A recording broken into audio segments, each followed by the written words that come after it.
Today we're going to talk about my perspective on what breathwork is.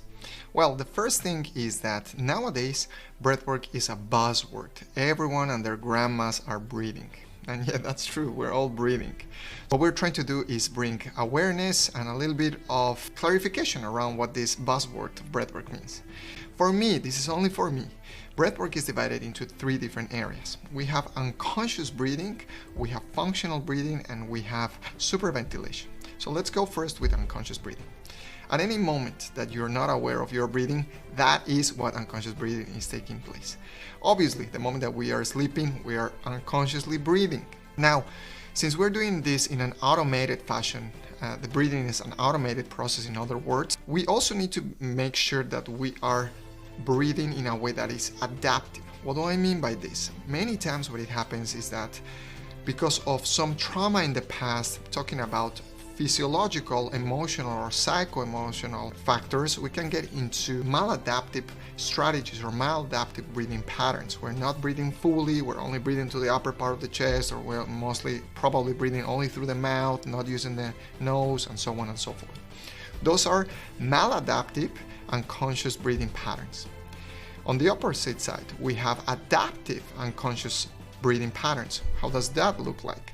When we don't really realize that we are inhaling properly to the lower part of the belly, that we're mostly using the nose, and those are factors that make your breathing more optimal.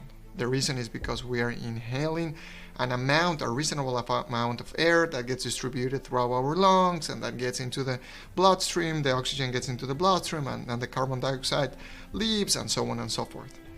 So that is an adaptive unconscious breathing pattern. Here in the middle, the second part, functional breathing, is when we're becoming conscious of the way that we're breathing in order to train ourselves. Now, this is when all the pranayama techniques, all the breathing for performance techniques, breathing for athletic performance, or for mental performance, or for anxiety, or for pregnancy come handy, right? We have all heard about the box breathing and all the other shapes of breathing that they exist there.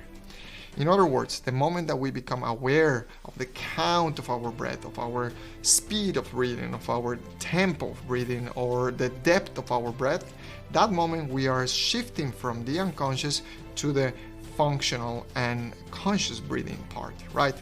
Now, the more that we engage into optimal breathing patterns, into functional breathing patterns, the more that we move them into the unconscious in an adaptive way. And then let's talk about the third type. The third type is called superventilation, or some researchers call it high ventilation. This is what nowadays it's called mostly breath work. My guess is because it requires a lot of work, a lot of effort. But those three categories for me are in essence breath work. Now, going back to superventilation, ventilation is the amount of air that is coming in and out of your body.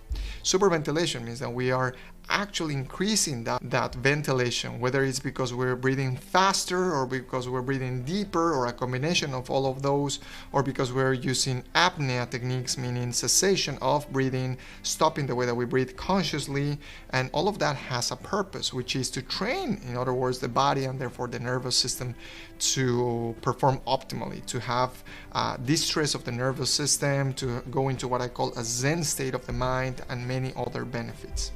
As I mentioned, superventilation is like working out purposely the nervous system and the body with what would be considered lifting weights for the nervous system. So I invite you to think about these three types: the unconscious, the functional, and superventilation.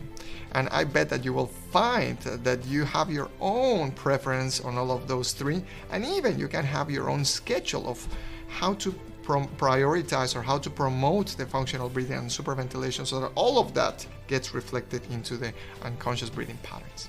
Well, that's my take on breathwork. I would love to hear, what did you learn on this quick rant, on this quick conversation? And I would also love to hear your opinion on what breathwork means to you. Until we meet next time, keep breathing, keep optimizing. See you soon.